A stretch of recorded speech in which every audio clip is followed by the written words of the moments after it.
예, 우리는 지금 이제 구원론에 들어와 있고요. 이제 구원론 교재는 이제 우리 서철원 박사님의 구원론입니다. 근데 이번 시간은 교재에 있는 내용이 아닌 다른 각도의 내용을 전개하려고 합니다. 우리가 앞에서 말씀했듯이 이 구원론은 너무나 많은 견해를 가지고 있기 때문에 그것을 어떻게 이제 통합시킬 것이냐, 이것이 이제 중요한 과정에 있습니다. 그래서 오늘 첫 번째 제목은 이제 구속사와 구원 서정입니다. 그래서 이것은 이제 여러분들에게 제 블로그 주소가 가 있기 때문에 그 블로그 주소에서 이제 글을 보시면서 이 이야기를 들어보시기를 바랍니다. 저도 이것은 이제 훈련을 하는 과정이기 때문에 뭐라고 이제 정확하게 이거다 이렇게 말하기는 어려워요. 그러나 이 훈련은 이제 우리가 성경을 이해하는데도 아주 중요한 훈련이거든요. 그래서 이제 그러한 것도 있다 이렇게 생각하시고 한번 성경을 이해할 때, 성경을 해석할 때 어떻게 해석할 것인지 한번 듣고 이해를 해본다면 유익하겠다 이렇게 생각하고요. 이제 이러한 내용은 이제 우리 서철원 교수님의 성령 신학이 이제 상당히 많은 영향이 있습니다. 그래서 이제 우리가 구원론에서 성령론이라 했잖아요. 그것은 이제 성령 이해가 있어야만이 또 우리 구원 이해할 수도 있기 때문에 구원론 안에 성령론이 포함되어 있습니다. 또 우리가 그 앞에서 말했듯이 성령론은 이제 서론에서부터 이제 교회론까지는 성령이 역할을 해요. 그 다음에 주요하게는 성경 해석할 때 성령의 역할이 이제 필요하죠. 그래서 우리가 성경 말씀을 이해하는 방법은 성령께서 우리를 감동, 감화, 내적 조명을 해주셔서 성경의 의미를 정확하게 파악할 수 있는 그러한 과정이 되는 것이죠. 우리가 복음을 영접할 때도 마찬가지입니다. 성령께서 역사를 하셔야만이 영접을 하게 됩니다. 이러한 이제 이해인데요.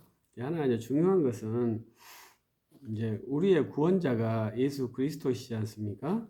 그러면 이제 저는 이제 구원자가 예수 그리스도 믿는 사람이기 때문에 모든 것을 예수 그리스도로 이렇게 통일시켜 버리는 것을 원해요. 그래서 이제 창조자도 예수 그리스도, 교회의 머리도 예수 그리스도, 우리의 구주도 예수 그리스도. 그러면 이제 구원론에 와 있으니까 우리의 구원주가 예수 그리스도라면 나를 부르신 분도 예수 그리스도시다. 이렇게 저는 이렇게 모든 걸 이제 통일시켜 버리려고 하는 그런 성향을 가지고 있어요. 신학자들은 이제 그런 걸 잘 드러내지 않죠. 저도 이제 잘 드러내지 않으려고 했는데 이제 우리가 영상을 찍다 보니까 이제 아주 정확하게 말을 할 수밖에 없는 그런 환경에 와 있어요. 그래서 이제 그것을 먼저 여러분들에게 언지를 해주고 갑니다. 그래서 우리 기독교 신학이라고 하는 것은 예수 그리스도의 영광에 있거든요. 신학이라는 것은. 그래서 이 신학을 훈련받은 사람이 그 예수 그리스도를 전하는 것이죠. 그래서 교회를 세우고 그리스도 이름을 땅 끝까지 전하는 것이 이제 우리 신학을 배운 사람들이 하는 신학 후의 행동이죠. 우리 신학은 예수 그리스도의 영광을 우리가 아는 것을 이제 목표로 합니다. 그래서 그리스도의 영광이 그 기독교 역사에 얼마나 가득한지 그것을 한번 파악해 보면서 우리 신학을 할 때 그 그리스도의 영광이 나타날 수 있도록 한다면 정말로 그 멋있는 신학이 될 것이라 이렇게 생각을 합니다. 그래서 제가 어떠한 학회에서 이제 발제를 하려고 하는데 우리 성경 본문에서 두 가지의 의미가 나올 때가 있어요. 그러면 두 가지 의미를 다 취할 수도 있습니다. 네, 다 취하지 못할 때는 어떻게 하겠느냐. 둘 중에 하나만 취사 선택해야 된다면 어떻게 하겠느냐. 이때 이제 그런 것을 해석 원리라고 하거든요. 그래서 의미는 문법적으로 두 개 이상의 의미가 나올 수 있습니다. 문법적으로. 그랬을 때 이제 다 취하면 문제가 없지만 둘 중에 하나를 취하면 하나는 버려야 될 그러한 상황이 왔을 때는 어떤 걸 버리시겠습니까? 거기서는 다수의 의견을 따른다고 저는 생각하지 않고요. 둘 중에 하나가 어떤 것이 더 그리스도를 높이느냐, 여기에 저는 따라야 된다고 생각을 하는 사람이에요. 그래서 그 문장에 두 개의 대치 문장을 봐서 이것이 예수 그리스도를 더 높인다 하면 이것을 선택하도록 훈련을 하는 것이죠. 그래서 그런 훈련들이 이제 구원론에서는 나타나게 되어 있어요.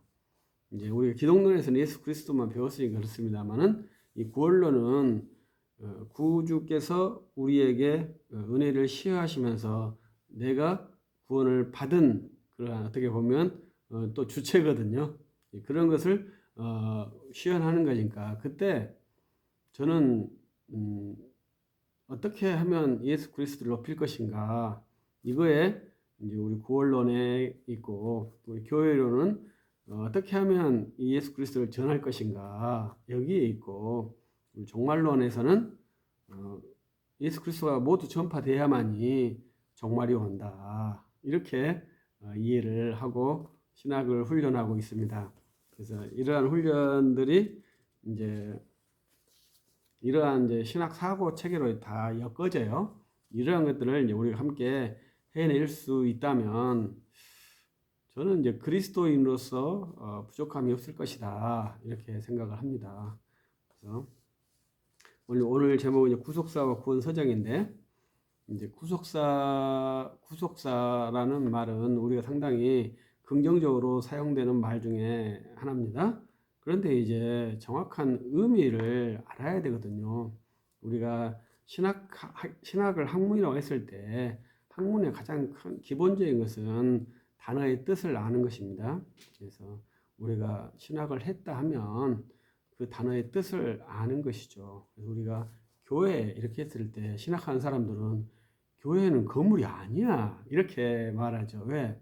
교회란 그 뜻 안에는 건물이 없기 때문에 그 단어의 의미를 알기 때문에 그러는 것이죠. 그래서 이런 것이 이제 신학화가 된 것이죠. 옛날에 이제 우리 그 믿음의 선배들은 교회라고 말하지 않았습니다. 다 예배당이라고 말했죠. 근데 언제부턴가 교회라고 사용하고 있어요. 그래서 교회와 건물은 전혀 다르죠. 이런 것들도 나중에 이제 교회론 가면 이제 훈련할 수 있기를 이제 분류를 할 수 있기를 바라면 되고요. 우리가 이제 구속도 마찬가지입니다. 구속도 이제 구원, 구속 이런 것이 있죠. 여기서도 이제 라틴어로 히스토리아 살루티스, 오르도 살루티스 그럽니다. 살루티스란 말은 같잖아요. 그런데 이제 우리가 구속사, 구원서정 이렇게 구속과 구원 약간 말을 다르게 쓴 것도 재밌는 현상이에요. 그러면 여러분들은 왜 다르게 썼을까 이렇게 의심을 해 보시는 것이 이제 학문을 했다 하는 사람들의 이제 특징이겠죠. 근데 이제 그 왜 다르게 쓰는지는 잘 몰라요. 근데 구속사라 하고 구속서정이라 하지 않고 구원서정이라고 합니다. 그래서 히스토리아 살루티스는 이제 영어로 번역할 때 리뎀션이라고 하고 또 영어로도 셀베이션이라고 또 이렇게 번역을 했어요. 우리는 리뎀션을 구속이라고 하고 셀베이션은 구원이라고 이렇게 번역을 해서 쓰고 있습니다. 그래서 리뎀션하고 셀베이션은 단어가 다르잖아요. 그렇기 때문에 의미도 다르죠. 그래서 먼저 일단 구속이라는 개념부터 봐봅시다. 이제 구속이라는 개념은 속량한다 이런 말이거든요. 그래서 속전 다 똑같은 개념이에요. 그래서 돈을 지불해서 값을 주고 산 것 이것이 이제 구속입니다. 그래서 내가 어떤 분들은 좀 바보 같은 것은 감옥에 들어가는 구속과 똑같은 단어라 생각하시는 분도 있는데 그것은 너무 맥락난 것이죠. 이 구속은 값을 주고 사는 것입니다. 그래서 구원할 때 값을 주어서 구했다. 이것이 구속의 개념은 뭐가 있다고요? 값을 지불했다는 개념이 있어요. 이제 구원이라는 것은 뭐예요? 그냥 구원했다 이 말이거든요. 그래서 힘든 상황에서 구원했다 이 말이죠. 구출과 약간 비슷한 개념이죠. 그래서 이제 우리가 이제 구원 이렇게 말하면 되겠죠. 그래서 구원하는 방식이 구원할 때 구속의 방편으로 구원을 한 겁니다. 그래서 이제 구원이 좀 더 광의적이고 구속이 좀 더 협의적인 개념이라고 볼 수도 있겠죠. 그래서 이런 것을 한번 기본적인 개념이고요. 그래서 이제 우리가 구약 성경에서 이제 죄에 대해서 기본적인 것은 이 죄는 반드시 사함 받아야만이 된다. 그래야 하나님과 우리 관계가 온전해진다. 이것이 이제 기본적인 것이죠. 그러면 그 하나님과 우리 관계를 회복시키기 위해서는 반드시 사함이 있어야 되는데 그 사함의 전제 조건이 그 도구가 뭐예요? 그 손에 들어야 할 것이 피다 이거죠. 그래서 우리가 히브리서 9장 22절에 피 없으면 사함이 없다. 피 흘림이 없으면 사함이 없다. 이렇게 말했고 구약 성경에서는 히브리서 9장에 반복적으로 죄를 사하는 동물의 피로 반복적으로 죄를 사하는 그러한 형태였고 이제 새 언약 예수 그리스도께서 오셔서 한 번의 피, 죄 없는 한 번의 피로 구속을 완성하셨다. 이것이 이제 성경의 큰 구도이죠. 그래서 이 구속사라는 개념은 우리 개혁파에서 만든 개념은 아닙니다. 루터파에서 만들었고 경건주의 신학자들이 만든 개념이에요. 그런데 이제 좀 더 유명해진 것은 이제 오스카 쿨만이라는 사람이 이제 우리에게는 많이 알려지게 만들었습니다. 뒤에 또 나오니까요. 봐봅시다. 먼저 우리 성경에서 성경을 어떻게 볼 것이냐 지금 간략하게 훈련하는 것인데요. 우리 창세기 1장부터 11장까지는 보편 역사라고 합니다. 원 역사라고 하는 말은 저는 별로 안 좋아해요. 보편 역사라고 말하는데 이 보편이라는 것은 모든 인류에게 해당되는 내용이에요. 그래서 우리는 언약이라는 것을 우리가 훈련했잖아요. 그래서 언약의 창세기 1장부터 11장까지 언약이 모든 사람에게 해당되는 겁니다. 그래서 죽음이 있고 사계절이 있는 것이 창세기 1장부터 11장까지의 기본이에요. 그래서 사람들은 왜 죽은지 잘 모르잖아요. 여러분은 왜 죽는지 아시나요? 우리는 죽는 이유는 언약 때문에 죽는 것이거든요. 그래서 우리가 그 언약을 범한 죄, 원죄 때문에 사람은 죽어요. 그것이 우리들의 죽음의 기본적인 이유죠. 그래서 사람에게 한 번 죽은 것은 정한 일이죠. 그걸 누가 정했어요? 언약을 깬 우리 아담 할아버지께서 정하신 것이죠. 하나님과 아담이 정하신 것이죠. 그래서 우리가 아담과 관계가 없다고 말하고 싶지만 난 아담 알지도 못해 이렇게 말하고 싶지만 나는 태어났고 죽으니까 아담과 관계가 있죠. 그 다음에 사계절도 마찬가지죠. 우리가 사계절, 우리 대한민국 사계절이 뚜렷한 나라라고 하는데 모든 나라엔 다 사계절이 있죠. 그래서 봄, 여름, 가을, 겨울 다 있죠. 적도에도 사계절은 있죠. 그래서 네 개의 계절의 날씨 차이가 특징이 있는 것이죠. 이런 것은 왜 있겠어요? 그래서 노아 언약 때문에 있는 것이죠. 이것은 믿는 자나 믿지 않는 자가 모두가 다 동등하게 시어되는 것이기 때문에 보편 언약이라고 보편 역사라고 말할 수 있죠. 그러나 이제 창세기 12장부터는 아브라함의 세계예요. 그래서 아브라함 때부터는 모든 사람의 역사가 아니라 믿음의 사람들의 역사로 들어갑니다. 저는 그때부터 이제 구속사라는 것을 넣어요. 보편사에서는 구속사가 시작하려고 하는 원천이고 아브라함 때부터 이제 구속사가 시작되는 것이죠. 그래서 그런 것들을 한번 생각해 보시고요. 그래서 아브라함 때부터 예수님까지는 혈통적 후손이 중요했죠. 그래서 혈통이 어떻게 연결되는가 이것이 구약 성경에서는 아주 중요하게 나타납니다. 그래서 한 번은 혈통이 끊어질 뻔했잖아요. 근데 그것도 정말로 놀랍게 혈통이 이어져서 예수님까지 이어지는 것인데, 그래서 그 혈통이 이어졌고 그 혈통의 정점에 계신 우리 주 예수 그리스도께서 혼인하지 않으시고 이제 죽으심으로 혈통이 끝난 것이죠. 그리고 주님이 들어가신 무덤도 새 무덤이었고요. 그리고 그 무덤은 빈 무덤이었고요. 그래서 그러한 것이 모두 다 유대인들의 장례 문화와 관련돼 있고 구약 성경과 관련돼 있죠. 그리고 이제 거기에서 계속 제사를 지냈던 그 성전도 파괴가 되어 버렸어요. 그것도 가만히 있었으면 될 것인데 자기들이 반역을 일으켜서 파괴가 된 것이죠. 그래서 제사를 드려질 그것이 파괴가 형식적으로 없어져 버렸어요. 그래서 지금 제사를 드리고 싶어도 드릴 수 없는 수준이죠. 근데 그래서 지금 혈통적 아브라함의 후손들의 메리트가 있느냐 이것이 이제 중요한 거겠죠. 근데 저 같은 훌륭한 사람은 혈통적 아브라함 후손들, 현재 팔레스타인에 살고 있는 유대인들, 그 사람들은 영적인 메리트가 없다. 몇 프로도 없다? 1%도 없다. 이렇게 생각하는 사람이죠. 구속사를 역사를 어떻게 이해하느냐 이러한 방식 때문에 그렇습니다.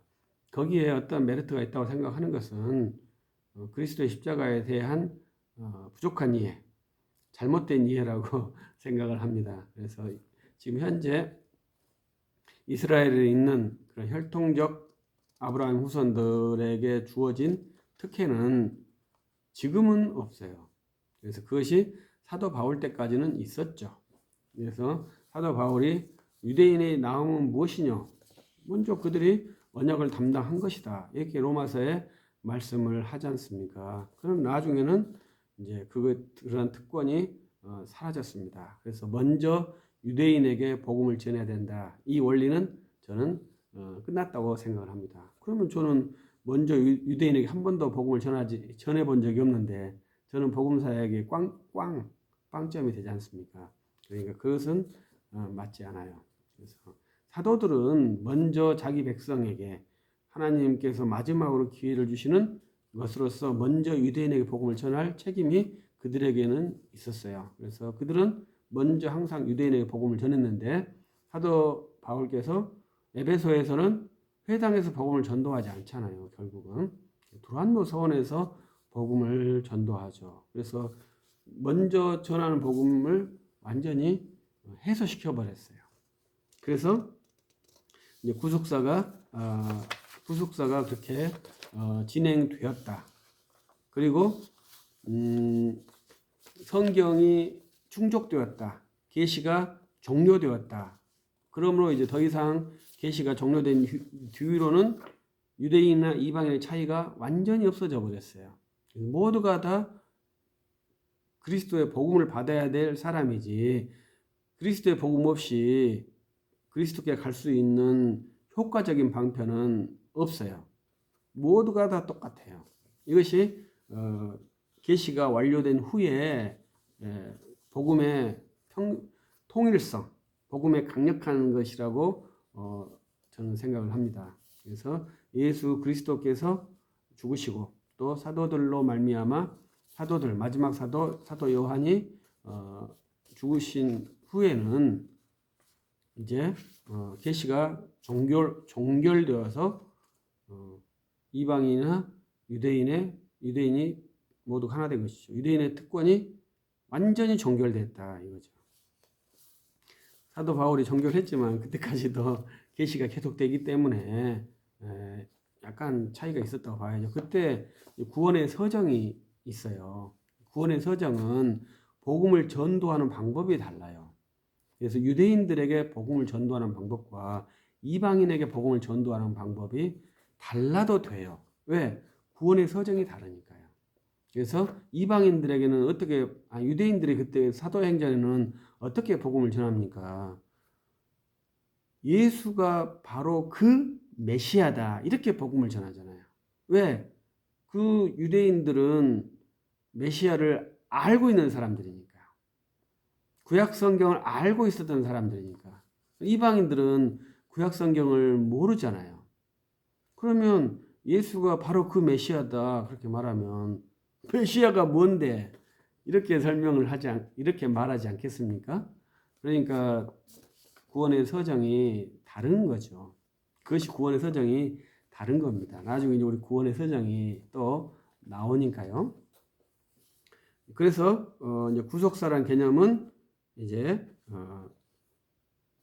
계시가 종료된 뒤로 끝났다. 그래서 이제 왜 더 이상의 특별 계시가 없으니까 구원의 지식이 증거가 되지 않아요. 그래서 새로운 계시가 축적이 되지 않아요. 이것이 개혁파의 계시 이해 중에 하나잖아요. 그러나 이제 천주교는 성경과 계시가 그 전통이 동일하기 때문에 지금도 계시가 계속 일어나는 구조예요. 그래서 이러한 계시 이해를 우리 공교회에서는 정확하게 세우지 않았습니다. 그럼 우리 장로파 웨스트민스터 신앙 고백서에서는 그것을 정확하게 세웠거든요. 그래서 계시 중지가 되었다. 이렇게 웨스트민스터 신앙 고백서 1장에서 말하고 있어요. 그래서 장로파 웨스트민스터 신앙 고백서를 고백하는 그 집단 안에서는 계시가 끝났다. 그러니까 더 이상의 계시가 없다. 이것을 정확하게 인지를 하고 있는 것이죠. 그래서 우리는 웨스트민스터 신앙 고백서를 근거한 장로파 크리스천이기 때문에 이제 그러한 개념이 정확히 있어야 합니다. 그래서 이러한 이제 계시 이해의 분기점에 있는 것은 이제 어떻게 보면 오순절 성령 강림이거든요. 그래서 오순절 성령 강림을 어떻게 이해할 것이냐 이것이 굉장히 중요합니다. 그래서 우리는 십자가가 중요하다, 부활이 중요하다 이렇게 말씀을 많이 하시죠. 그런데 재밌는 것은 그 부활을 경험한 사도들이 엉뚱한 일도 많이 하셨잖아요. 그 베드로 사도께 예수님께서 질문하실 때 네가 날 사랑하느냐 했을 때 사랑합니다. 사랑해? 사랑해요. 세 번째 질문하니까 베드로 사도께서 주님이 아시죠. 이렇게 한 발 빼시죠. 그리고 사도행전 1장에서는 승천하기 바로 직전에 예수님께도 하나님 나라가 언제 회복됩니까? 이렇게 엉뚱한 질문을 하시죠. 그러니까 주님께서 기다려라. 성령이 임하면 너희가 나의 증인, 예수의 증인이 돼서 땅끝까지 나를 증거하게 될 것이다. 이렇게 말씀을 해주시잖아요. 성령 받은 다음에는 이 사도들이 그런 말을 물어보지 않아요. 언제 하나님 나라가 임합니까? 이거 안 물어봐요. 뭘 합니까? 예수를 증거하는 일을 해요. 성령을 받기 전과 받은 후가 완전히 다르죠. 사도행전 뒤에 하나님 나라가 언제 임합니까? 물어보는 사람이 어디 있습니까? 예수를 전하고 예수를 믿는 일이 곧 하나님의 일이에요. 그것이 이제 오순절 성령 이후 전후로 완전히 다른 겁니다. 그래서 이제 우리가 그것을 이해를 하는 거예요. 성령을 받았다고 한다면 이제 어떻게 된다는 것이 사도행전 1장 8절에서 나타나고 사도행전 2장, 사도행전 모든 전 부분에서 나타나는 것이죠. 그래서 우리는 그 성령은 항속적으로 거주하시는 성령이다. 그래서 우리 칼빈파에는 구원의 확실성을 강조하는 것이죠. 구원의 확실성을 가지고 있어요. 그런데 그 전에 가룟 유다는 지옥 갔다고 믿고 싶겠죠? 근데 가룟 유다는 사도였잖아요. 사도가 어떻게 지옥을 가겠습니까? 그건 있을 수가 없는 일이죠. 그런데 우리는 가룟 유다가 지옥 갔다고 믿어요. 그럴 수가 있습니까? 예수님이 세운 직분자인데 저는 그래도 그렇다고 믿어요. 왜 그러냐? 사도이기 때문에 이제 확실성 있는 게 아니라 그때는 성령이 내주하지 않았기 때문에 그렇다 이거죠. 성령이 내주하면 절대 그런 일이 발생하지 않아요. 그러면 목사님들은 타락하지 않나요? 이렇게 말할 수 있죠. 그러나 타락한 목사는 성령이 내주하지 않는 상태로 목사가 된 것이지 성령이 내주하면 절대 그런 일이 일어나지 않습니다. 그렇기 때문에 우리는 구조적으로 낙담하지 못해요. 왜? 크리스천이 타락을 해야 낙담을 할 것인데 크리스천은 타락을 못 하거든요. 천국에 타락을 해도 천국에 다 갑니다. 타락을 할 수도 있어요. 그러나 크리스천이 천국에 못 간다. 그것은 절대 있을 수 없는 일이에요. 그것이 오순절 성령 강림 이후에 일어나는 일들이죠. 그래서 우리가 아나니와 삽비라가 교회에서 헌금하려다가 두 사람이 죽잖아요. 그때 그 사람들은 천국 갔습니까? 지옥 갔겠습니까? 천국에 못 갔겠죠? 성령을 거부했으니까 이런 훈련들을 우리가 쭉 해보는 것이죠. 그래서 우리는 구원의 확실성을 갖고 있는 것입니다. 그래서 이제 오순절 이후에는 이제 그런 훈련들을 해서 이제 그 과도기에는 먼저 유대인에게 복음을 증거했어요. 그러나 계시가 종결된 후 사도께서 죽으신 후에는 이제 유대인이나 이방인에게 차이가 없이 복음을 전해야 됩니다. 먼저 복음을 전해야 됩니다. 그래서 예수 그리스도를 믿으라고 복음을 전도해야 합니다. 그래서 우리는 그런 형태의 구속사, 그래서 오순절 성령 강림이 매우 독특하고 중요하다. 사도행전 2장에 있는 그 오순절 성령 강림의 사건, 그 사건 이전과 이후로 대격변을 한번 생각해 봐야 돼. 그 대격변의 차이는 성령의 내주의 차이. 그것을 이해하는 것이 너무나 다양해요. 그래서 가장 많은 사람들이 이해하는 것은 구약과 신약의 성령의 차이가 없지 않습니까? 이렇게 이해하는 거예요. 근데 우리 서철원 교수님의 가장 강력한 것은 그 가장 큰 문제점은 십자가가 사라진다. 십자가 전후로 차이점이 발생해야 되지 않겠느냐. 십자가가 엄청나게 큰 사건이라면 전과 후가 차이가 있어야 되지 않겠습니까? 그래서 십자가 전과 후 그리고 그 부활 십자가 부활 오순절 이 사이 전과 후의 차이가 존재하는 신학이 저 같은 사람이 하는 신학이죠. 그러나 전체 시간을 일괄로 동일하게 보려고 하는 시간 이해도 있어요. 그래서 이 구속사라는 것은 사가 역사잖아요. 그래서 시간 이해예요. 그래서 세계 전체 역사를 어떻게 이해하고 성경에 있는 역사, 창세기 1장부터 10장까지, 그리고 창세기 12장부터 사도행전 2장까지, 2장 이후부터 까지 어떻게 역사를 시간을 이해할 것인가, 이러한 것도 이해를 해봐야 되죠. 그래서 이러한 것은 또 시간 이해예요. 시간 철학이 또 우리 신학할 때 매우 중요하거든요. 그런 것들도 이제 한번 또 해본다면 그것도 상당히 재밌어요. 그건 재밌어요. 사변이 많이 들어가기 때문에. 근데 신학은 뭐라고 그랬나요? 예수 그리스도. 예수 그리스도를 믿고 그 예수 그리스도를 증거해서 그의 이름이 온 땅에 편만하도록 하는 것이 신학이죠. 그 일을 하기 위해서 지금 우리가 열심히 에너지를 이렇게 응축시키고 있는 겁니다. 그 에너지가 응축되면 확 발산하는 것이죠. 그래서 이 응축 과정이 반드시 필요하죠. 그래서 우리 신학은 열심히 그것을 응축을 하는 거니까 여러분들이 그 신학을 잘 응축시켜서 이 신학이 마쳤을 때 그것이 빵 타이머가 빵 작동이 빵 터져서 그리스도의 복음을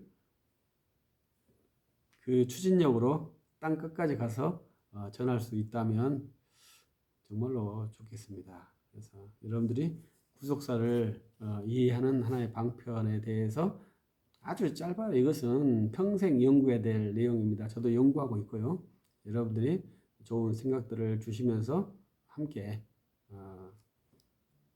학문을 이루어갈 수 있을 것이라고 생각을 합니다. 마치겠습니다.